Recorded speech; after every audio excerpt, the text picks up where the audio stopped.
Welcome back, DIY car guys and car girls, and we is back at it. So I went to the track and it didn't go as expected. Actually, it went quite differently. Had me shaking my head, but there's one thing I do know is the front of the vehicle is still coming up way too fast, because it might have looked like a good 60, it felt like a good 60. The tires weren't, having any issue planting to the ground onto the track.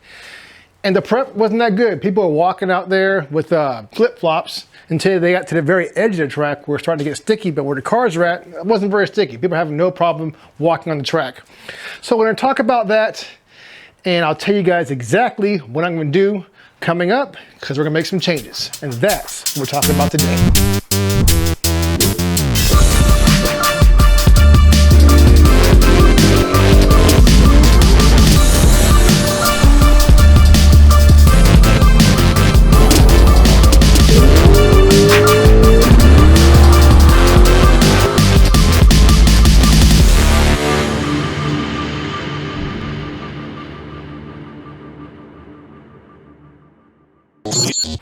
And I know some of you guys are gonna be pissed because I'm not gonna be showing times.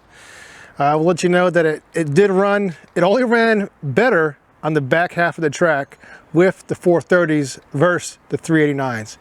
1 mile an hour difference, that's all I can tell you.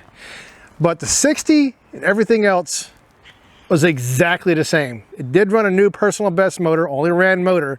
So I will not be showing you guys the times because I'm not here to really talk about the times. I was curious if it would make it motor to the end of the quarter, and it does. It makes it to the end of the quarter just fine. I got video on that. So let's just talk about the 60, because that's really all I'm worried about. I set these shocks as stiff as I could, and they were still, they're still coming up too fast. I'll show you this clip right here, which I showed in the beginning.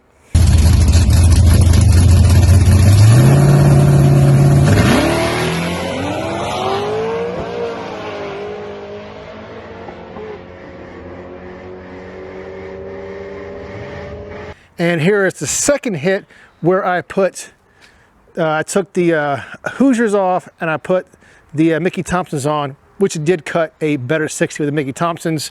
I was on the converter a little more, so I think that's the only reason why it cut a better 60. But still, I didn't get in the 1.4s.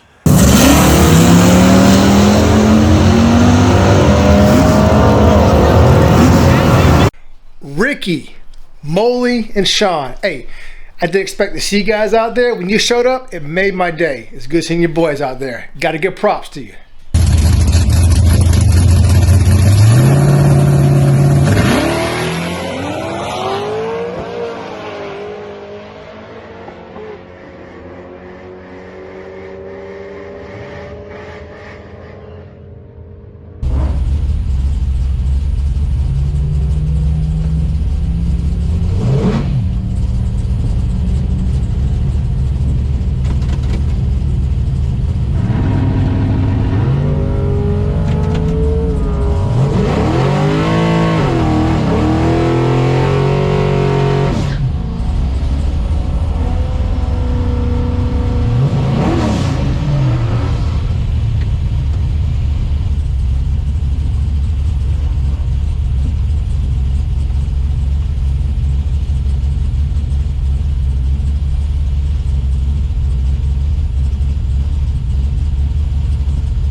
So my whole intention with this going to the track was to see if I can get how much I can improve the 60 with the mods that I did, which is I pulled off the help reliefs, I gave it more travel, and I put the shocks on the stiffest. Actually, in one of my videos I put it on the middle. I actually went back and I put it on this stiffest setting because I was still thinking when I was driving around, when I was testing it out, it just felt like it was still coming up really fast. And it's probably coming up really fast because it's a steeper gear, and also it has more travel, so it's going to have more momentum coming up with that extra travel. So I put it on those different settings and it's not enough. So we have to go to double adjustables and coilovers. I want to have coilovers so I can control the rake in the front. So I can either put it down or put it up, depending on the surface. It really gives you a lot to play with, a lot of power in setting up your suspension. So they're not cheap. I'll show you guys exactly what they are when they come in the mail. But for right now, I'll keep that part a secret. Along with my times. I know some of you guys are probably pissed off not showing times, but really, I'm only really concentrating right now on the 60. I know I went to a no time expecting a better surface. Didn't really get it, but that's okay. Because like I said, I just wanted to see what was the difference between last time I was out. And I do think that it is planning the tires better, but I'm losing a lot of momentum with it coming up. So we're gonna fix that. Plus, I'm going to E85, so let me show you these other things that I got, some testing. This is gonna be cool. You guys are gonna like this. Oh, baby, I got a 55-gallon drum. The top does come off, but it's on there really good.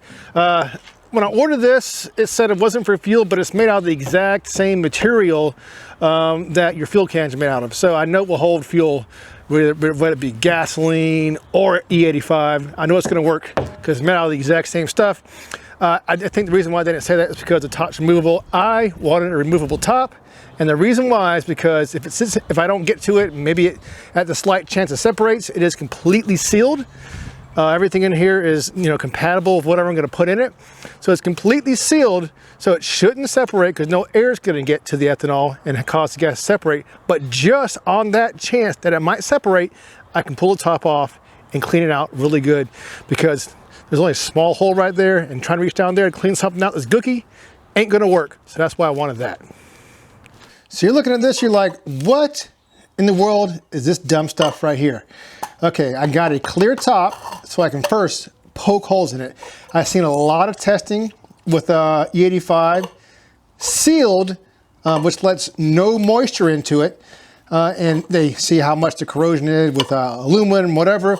This guy right here, this container is aluminum. And why do I want an aluminum container?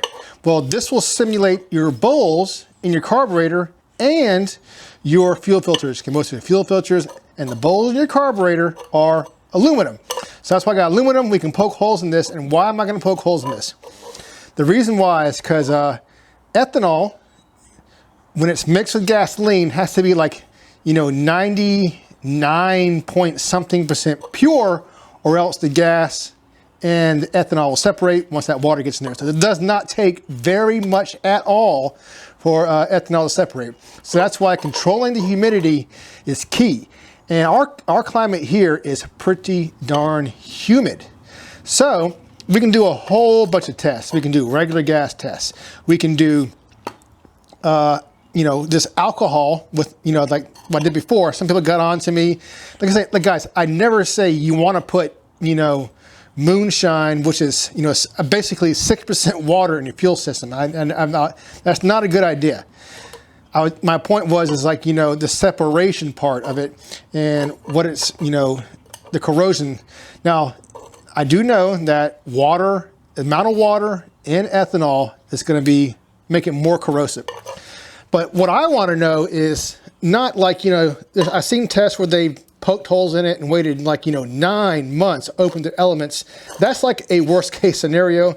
And of course you're gonna have issues. What I wanna know is how long it can sit in there and at what humidity levels in your environment is it going to start separating and cause issues in aluminum.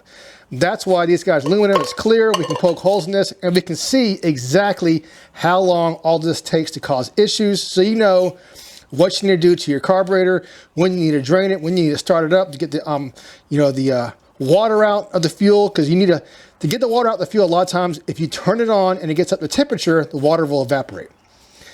Now, that's the big problem with carburetors, because they're always open to atmosphere, and that's why they have more issues than fuel injection. So this is going to be a good test. We're going to do a whole bunch of tests with this and different substances to see exactly what happens. Okay, so that's where we're at. We're gonna do a lot of cool testing so we can know exactly what's happening. I'm gonna get a humidity gauge, put it in here, so we can see exactly how much humidity is in here. And I may even get a dehumidifier to put in the garage and see how that changes the humidity in your garage. Will it extend the life of your E85 in your carburetor? How long does it need to sit? And a lot of people say, oh, it sits for this long, sits for that long. I don't know. I know in the past I've run it, it sat for a while, and it did cause some issues in my old motor, which is the reason why I didn't run it back in the days. But we do have this stuff right here, which people say works really well. So we are going to do a lot of testing, and I want to see exactly in a humid environment how all this plays out. So there's no more guessing. There's no more saying this or that. A lot of speculations or whatever your environment is. Remember, this is a very humid environment, and I want to see how it works in my area. So stay tuned, guys. Keep on wrenching, and peace.